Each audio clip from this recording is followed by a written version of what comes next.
Bonjour à tous, c'est Mayo. J'espère que vous allez bien. On se retrouve aujourd'hui pour une recette de pain sans gluten 100% sarrasin. Vous aimez la saveur de sarrasin? Ce pain a une saveur riche et profonde. Il a également une très haute valeur nutritionnelle. Si vous cherchez une recette sans gluten, essayez cette recette. J'utilise cette farine de sarrasin fabriquée en France. Bien sûr, je peux trouver de la farine de sarrasin fabriquée au Japon, mais j'utilise cette farine de sarrasin pour que vous puissiez le faire facilement. On a besoin de 200 g de farine de sarrasin. J'utilise comme toujours cette levure boulangère déshydratée. Vous me demandez souvent quelle levure j'utilise. Je vais donc vous la montrer. C'est une marque qui s'appelle le Safre. Ensuite, on pèse 10 g d'huile. J'ai utilisé de l'huile de riz, mais vous pouvez utiliser de l'huile neutre que vous aimez. On a besoin d'eau tiède d'environ 30 degrés. Donc, on va la faire chauffer au micro-ondes à 600 watts pendant environ 20 secondes. Alors, on y ajoute le sucre brun et la levure boulangère déshydratée. On mélange bien et on y ajoute de l'huile et le psyllium en poudre. On mélange bien. Ce mélange est très liquide en ce moment, mais on va le laisser reposer pendant environ 5 minutes. Voilà, le mélange devient onctueux. C'est grâce au psyllium. On va mettre le sel de Guérande dans la farine de sarrasin et on mélange bien. On va ajouter le mélange sec dans le mélange liquide. On va bien mélanger avec la spatule jusqu'à ce que la pâte soit homogène.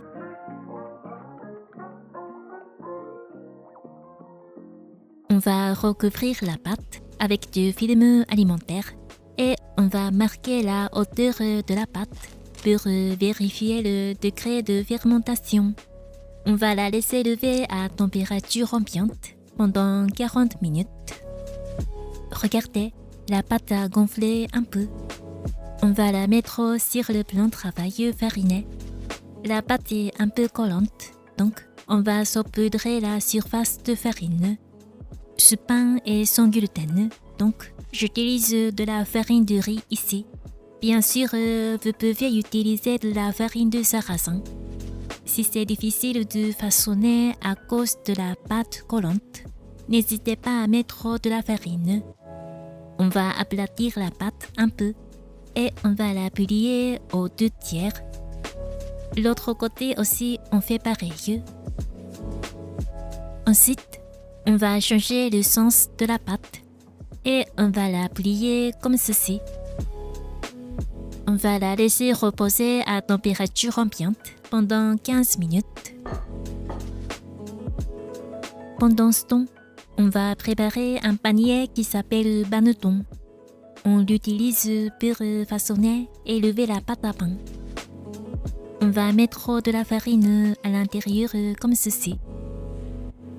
Au bout de 15 minutes, la pâte est encore un peu collante, donc on va saupoudrer la surface de farine. J'utilise de la farine de riz, mais bien sûr, vous pouvez utiliser de la farine de sarrasin. On va retourner la pâte. On va l'aplatir un peu avec les mains. Et on va plier les bords de la pâte au centre comme ceci. C'est une recette à index glycémique bas. Comme vous le savez, le sarrasin est un super aliment. Donc, n'hésitez pas à essayer cette recette. Et finalement, on va la retourner à nouveau et on va façonner la pâte en la faisant tourner comme ceci pour avoir une forme ronde. On va la retourner à nouveau et on va la mettre dans un banneton fariné. La pâte va lever un peu, donc on va marquer un banneton pour vérifier le degré de fermentation. On va recouvrir la pâte de torchons humides Et on va la laisser lever à température ambiante pendant environ 30 à 40 minutes. Pendant ce temps, on va préchauffer le feu à 250 degrés avec une cocotte stop. J'utilise une cocotte stop de 18 cm. Après la pousse, la pâte à lever un peu. Pour mettre la pâte dans une cocotte très chaude, on va utiliser un papier sulfurisé humide. C'est parce qu'en mouillant le papier, il devient plus souple et facile à manipuler. Et il est moins susceptible de brûler au feu. C'est pratique. On va couvrir la pâte avec du papier humide et on va la retourner. On va démouler la pâte. Avec un couteau, on va faire une incision.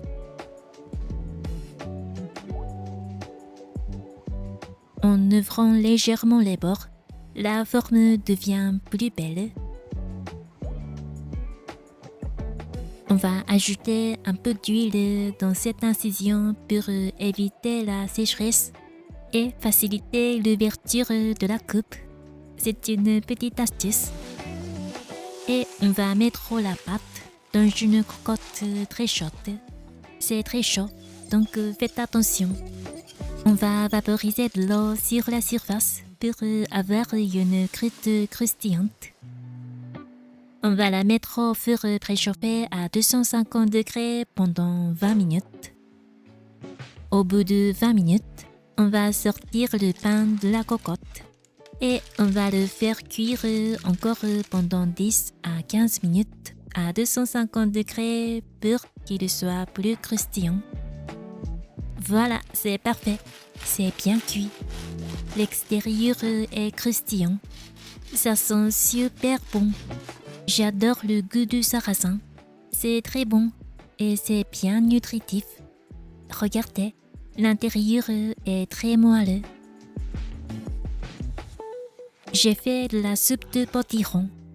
Il y a encore des jours chauds au Japon, mais l'automne approche. Je prépare du fromage aussi. J'ai créé une tranche de pain au sarrasin. J'étale du beurre et je mets du fromage. C'est super bon. On va se régaler. Bon appétit à tous.